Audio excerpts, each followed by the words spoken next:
kani ang MC Coffee. MC Coffee kay Melvin nga kumpare. Partner. Si Christine. MC. Melvin and Christine. Okay. So ang among baligya. Kape. Kape. Gikan kani siya sa Misamis Oriental ug sa Bukidnon. Ang nakapatsad na nani kay dinhi ra nato gi-roast sa Cagayan. So freshly roasted ang atong beans, pure Arabica kani siya ang itom.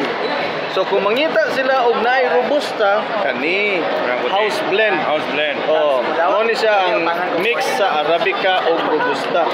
Gusto nila nga dali ra matimpla kanang gitawag nila og French press or sa coffee maker baka nila sa adlaw-adlaw nga gamit kaning gold. Kay nakagaling na ni sa daan. So dali ra gamiton.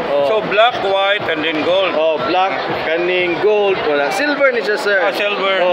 Kani siya 350 kaning duha lain-lain kay kani beans man ni tibuok man. Kani nakagaling na 350.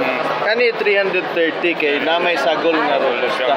So napot ay 1 kilo kung gusto nila og dinaghan kani. Ang nakatsada na ni lagi kay freshly roasted dinhira sa Cagayan. So dili ka makaingon nga kanang sa ni kaning sobra ra kadugay nga roast no. Kuan gid siya. Fresh gid siya, bago gid siya. Napot din ta kung makabisita sila dinhi sa Centrio. Pwede sila maka-order sa kape gyud no ngay kanang mainom na gid nila, mainom na. Pwede init, pwede o bugnaw para nang ilang i-enjoy karon. Hot and cold. Hilig kay mga batanon ani mga gwapang mga batanon nga hilig kayo sa kape.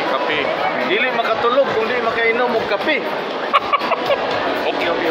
Di ba ma'am, sir? Yes. Okay. From the customer. Okay. So, unsa inyo kasulti ani? Nakainom na mo pa? Yes. Nakainom na.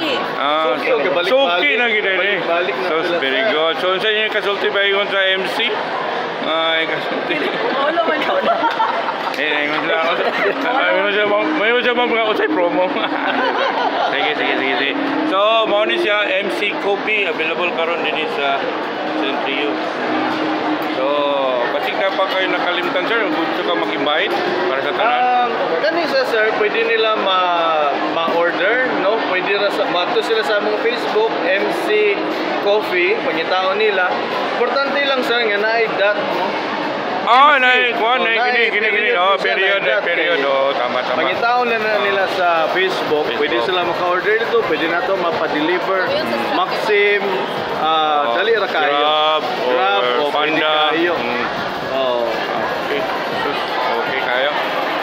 Thank you very much. Salamat po kayo, sir.